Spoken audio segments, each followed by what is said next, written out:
Welcome to Crossover Report, Three Guys, One Mic. Another episode here for you. And in this episode, going to talk, obviously, this Saturday is the Final Four. It's been two and a half weeks or so of a lot of intense basketball and college basketball. It's been a fun tournament, a lot of upsets, which a lot of people expected, but the Final Four field has been set. So going to do an extensive preview here in this episode today, give our thoughts on both of the games this Saturday. As always, Paul Lamb, Nick Damiani, and myself, Neil Doyle, and special guest on today's episode, Craig Hoffman, joining us, a Syracuse alum, does some radio work right now, and he's actually gone back this week and been covering Syracuse a little bit, been doing stories on them with their Final Four run being the highest seed, a 10 seed this year, who made the Final Four. So it's been fun if you're a Syracuse fan, to say the least. I want to thank Craig for joining us here today. But we're going to get into it right away. Obviously, Final Four this Saturday, both games in Houston. First game of the night on Saturday is Villanova versus Oklahoma, both number 2 seeds. Both have had strong seasons throughout the year. We're both a number 1 seed, or we're ranked number 1 at some point throughout the year. So both have had really successful seasons. Villanova really have just kind of glided their way through this tournament. Their first 3 games won by about 20 points. And then in the Elite Eight, obviously beat the number 1 seed in Kansas, 64-59. That was a really good win for them. And Villanova, I feel like a lot of people, I know for sure, Nick is not a big fan. Paul liked him. Craig, I don't know, did you have Villanova in your Final Four, or did you have that side of the Final Four correct at all?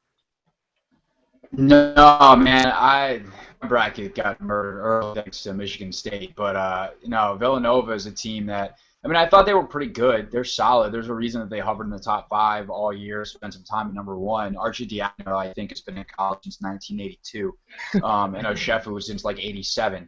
So they've got that senior, or veteran experience that you want tournament time, but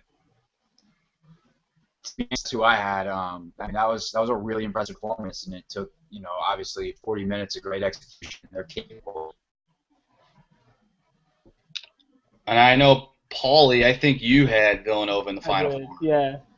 And I think all 3 of us had Oklahoma. But, Villanova was a team I think people thought were either going to have a good tournament like they have, or were not going to play as well. But they've played great to this point. And then Oklahoma, a lot of people thought they were going to get to this point, to the Final Four, and they've done as expected. I haven't been as dominant as Villanova throughout the tournament, but I had a close second-round game against VCU, only won by 4. But then after that, I've really just cruised, and it's been a lot of Buddy Hield, obviously. Most likely going to be named Wooden Ward, although just yesterday, Denzel Valentine won AP Player of the Year, which I think kind of surprised some people. But Buddy's been having a heck of a tournament, 29 points per game. And Oklahoma, just in general, has just been firing it up offensively. They're one of the better scoring teams in the country. So, and both teams average right around 82 points per game. So it should be a high-scoring affair between these two. I believe when I looked earlier, the betting line, Villanova is actually a 2-point favorite, which I think maybe to some people would be a little shocking. But it's going to be a close game regardless. So let's jump into it and maybe give some of our thoughts on the game, who each of us likes more, and maybe give a reason why, and maybe a player that you're going to like watching in this game. Nick, we can start with you. Who are you liking in this matchup between these two teams, and who do you think can win between these two? I actually like Oklahoma in this. Villanova is one of those teams that's solid all around. They don't do anything great, but they're so solid they'll always be in the game late. But I think Oklahoma has so much firepower on offense. They got so many good shooters. You got Woodard, Cousins, and Buddy Hield. All 3 of those guys are marksmen from beyond the arc. And for Villanova, it's really good help defense. I think Oklahoma is going to be able to drive a little better because you got to hug tight to the Oklahoma in this one. So I like Oklahoma, but I'm not Buddy Hield as a player to watch in this one. I'm going to go with Woodard because I think that steps up at this point because they're going to have a lot of focus on Hield. We saw what West Virginia did to Hield in the Big 12 tournament. A better chance to win the game, so they're going to focus a lot more on that. So I think somebody else needs to step up for Oklahoma, but I like Oklahoma in a close one. Paulie? I like Oklahoma too, but I think it'll be close. I don't get how Villanova is the favorite in this game when Oklahoma has 3 guys in their backcourt that are above 45 or close to 50% from 3-point shooting. That's going to be huge for them.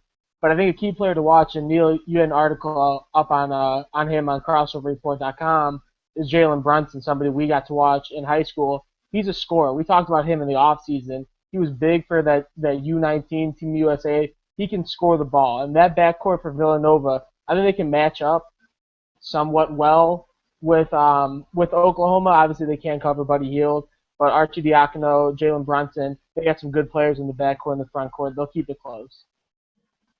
Craig, who are you liking in this matchup?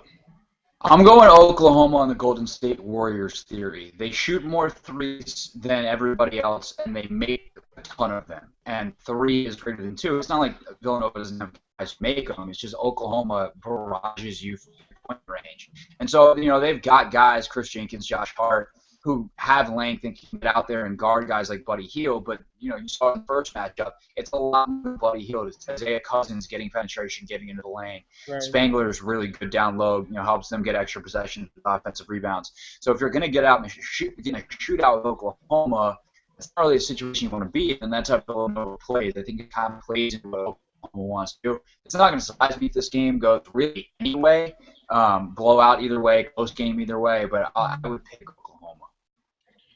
So 3 for 3 for you guys. I don't know. I think this is a tough one, and as Craig mentioned, the second time these two teams have played each other, they played back on December 7th. Oklahoma dominated in that game, won 78-55. So, I mean, Villanova has seen this team before. I don't know, though. I just feel like Villanova right now in the tournament is playing their best basketball of the year. Played well throughout the year, but I think it's going to help playing Oklahoma at least once you've seen how efficient they are defensively, how they move the ball around the perimeter. And I think that these two teams really match up well. And I think I'm going to go Villanova here. I think a lot of people, and to be surprising, I actually have Oklahoma winning the tournament, so I don't know why I wouldn't go with Oklahoma. But I like Villanova right now. I think they're playing such good team basketball that and they've got so many guys stepping up. I think 4 of their 5 starters are all averaging double figures in the tournament right now. So, and a guy like Paulie said, if Jalen Brunson's able to hit a few shots, you're adding that 5th starter component in that can hit a few more shots for you. And I think they're just playing great defensive basketball throughout the tournament. I think, obviously, Oklahoma, the best offensive team in the tournament right now. But Villanova is really switching it up defensively as they have throughout the tournament. They move into that 2-3. They go to man. I think if they're able to mix that up a little bit and shake up Oklahoma offensively, that Villanova might stay in this game, and I like Villanova in this game. I think Jay Wright is going to be able to get it going after that first matchup where Oklahoma dominated and make some adjustments and maybe shut them down. But I still expect a big game from Buddy Hield. I just don't know if the rest of that supporting cast is going to be able to step up, and I think it's going to be more of another team win like we saw Villanova against Kansas in this game against Oklahoma. So I think you 3 like Oklahoma. I'm going to be the lone one out, go Villanova. But it's called that a happiness hedge. What did you say? A happiness hedge. It's a happiness hedge. You pick Oklahoma, now you're picking Villanova right. to win the game. Either way, you get to go, I picked them. Well, right. Either way. So it's a win-win for me. I can go back and say, I picked Villanova. Right, exactly. So I like that. That was kind of my theory coming in. That's why I did it. But should be a fun game between these two regardless. That's the first game of the day on Saturday in Houston. That's a 6:09 Eastern tip. So, I mean, I'm expecting a close one. It's only a 2-point favorite, Villanova is. So, fun game on Saturday. Then the second game, obviously, an all-ACC matchup between the Orange of Syracuse and the Tar Heels of North Carolina. So, North Carolina, a number 1 seed. Syracuse, a 10 seed who has kind of made their way through that Midwest bracket, I think kind of surprisingly to a lot of people. But North Carolina hasn't had a lot of trouble throughout this tournament. Really kind of breezed their way. Their first game, a lot of people were got a little scared, I think, when FGCU hung around in that first half. But then since that point, it's really been dominant basketball played by the Tar Heels, a lot of that being because of Bryce Johnson. And then when we look at Syracuse, their way, I mean, March Madness is March Madness. You got to win basketball games when it counts. But they've kind of, I don't want to say gotten lucky in my mind, but didn't have to play Michigan State, played, Gonzaga, who was playing very good basketball, but they found a way to win that last game they had against Virginia. You got to give Syracuse a lot of credit. Didn't hang their heads being down. I think it was 16 at half or whatever. Stayed in the game, and they've made it to a Final Four, and Jim Boeheim's got this team playing pretty well, and it's been fun to watch. They just, been playing that 2-3 zone. Their marquee 2-3 zone has just created a lot of problems for a lot of these teams throughout the tournament, and really a good reason as to why they've made this run. But looking at these two teams, as we said, in all ACC matchups, this will be the third time they've met. North Carolina won the first two regular season meetings. Well, let's start with you, Craig. Obviously, being the Syracuse alum, I'm sure, a big Syracuse fan, obviously, did you see this run coming? And I don't know, just kind of what are your thoughts as an alumni and a fan of Syracuse basketball on their tournament so far? No, I did not see it coming. I did not see it at all. I didn't think this was good. Honestly, I'm not even sure they should turn. But it's not how you make it, what you do when you get there. And clearly, they figured out how to play well since they've been here. They've got talent. It was a weird season in a lot of ways. They did definitely underachieve, but part of that was the extreme circumstances that were put under basketball set. With Boeheim's suspension, which knew was coming, but when the NCAA said, hey, no, it's effective immediately, and you have no plan, and all of a sudden in the middle of your season you're thrown for that kind of loop, and you're dealing with 18 to 22-year-old kids, like it's going to cause some turmoil, and it definitely threw their season for a loop. And I guess, even in the ACC tournament, that game against Pitt was pretty ugly. But they've turned it on here. They played well against State and got a little confidence. Probably got lucky that MTSU was their second round instead of Michigan State. And by then, you've got a confident team that thinks they can do something. The matchups didn't line up for them second weekend. Gonzaga that should beat them, and Virginia's a better team overall. But that's the beauty of the NCAA tournament. It just takes one game, or in this case, one game 4 times. And, on any given day, this team is definitely talented enough to win because they do have a high level of talent. Malachi Richardson is a really good player and a future pro. Tyler Lydon has been exceptional during this tournament. Michael Benajay should have gotten a lot more consideration for ACC Player of the Year. Obviously, I think Malcolm Brogdon in the regular season was the right pick. But Benajay averaged like 17, 4, and 4. Those are big-time numbers. And then you have a guy like Trevor Mooney, who, while he's never panned out to be the shooter that he was held to be, defense will respect him. So it opens up the floor, will still hit some, and has really done a good job of taking the ball to the rack, getting the free throw line throughout this tournament. So they found just enough ways to score. They're really good defensively. Boeheim's pushed all the right buttons in terms of switching from the 2-3 to the press, which completely turned around that game against Virginia. And lo and behold, here they are in the Final Four. It's been a fun stretch, and I was definitely one of those people that I didn't even know if they were going to be put in the tournament. They lost 5 of their 6 games coming in. I thought they got a higher seed than they really should have deserved. Obviously playing in the tough ACC, it was an up and down year, like you said. There was a lot of turmoil and whatnot throughout the season, but you got to give them credit, like you said.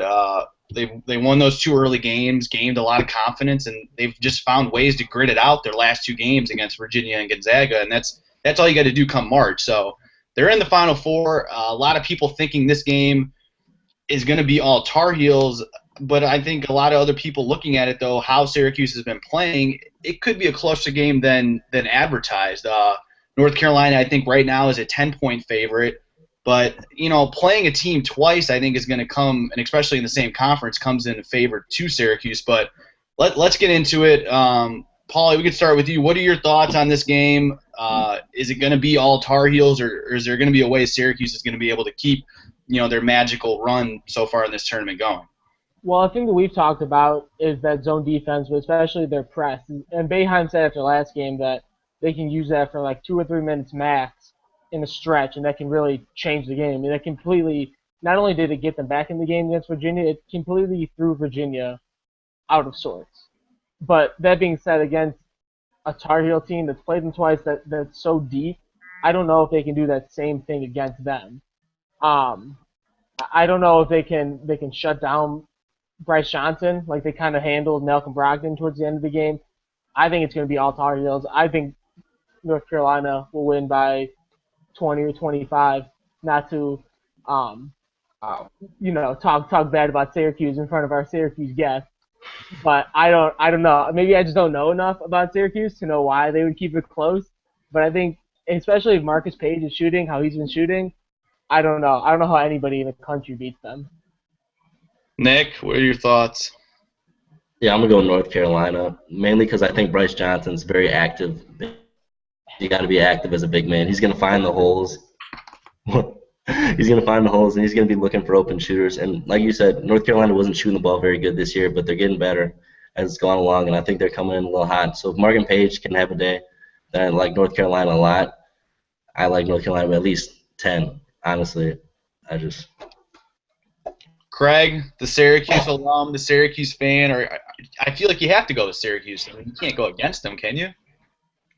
I'm a little too objective for that, man. North Carolina hit shots at the tournament, and that's kind of the problem again with the zone. Like the one surefire way to beat a zone is to shoot over the top of it, and it's hard because Syracuse makes adjustments. This isn't the zone that a fifth grade team plays, where you stand at the spots and put your arms up. Like this is a really active defense that forces turnovers and does a lot of different things, flexible and multiple adjusts. So if Mark Page starts hitting shots, they'll track him in that zone and make his life a lot difficult. I mean, Parentis was on fire in the first half against Virginia. He had another 3 to start the second half and didn't score again. So this zone can adjust to different things. The problem is if Marcus Page starts hitting shots and they adjust out, well, now all of a sudden Bryce Johnson's got room to work inside. And so that's kind of the problem for Syracuse is it's pick your poison. If Page doesn't hit shots and they can clamp down, that's a different story. This is going to be a close game, and I do think this is going to be a close game. That second game was really, really close, and Syracuse had a chance to actually tie it at the end. They were down 3 with the ball with 15 seconds to go. And so, yeah, am I picking Syracuse? No. Would I be surprised if what you guys said happened? Absolutely not. But I was be surprised if Syracuse makes this tough and is able to do something. It's going to really come down to, against zone, it's hard to post. So a lot of what North Carolina likes to do offensively, dumping the ball down to Bryce Johnson, it's just hard to get the ball inside in that realm. But if Johnson can operate out of the high post, they can go high-low with Isaiah Hicks. Like, there's options that they can go to offensively. They should still be able to score, but I think Syracuse will slow it down. I think that will help keep the game close, and it's going to come down to who executes, in the last 5 minutes or so of the game. Yeah, I think this game is going to be a lot closer than what people think. I do not believe it's going to be a blowout. I think Syracuse right now is playing some of the best defensive basketball right now, obviously in the tournament. That's why they're in the Final Four. And yes, it's been a struggle throughout the year to score the basketball at times, but they're finding guys to step up in big games. Like you said, Benajay stepped up. The freshman, Malachi Richardson, has had some big games in the tournament.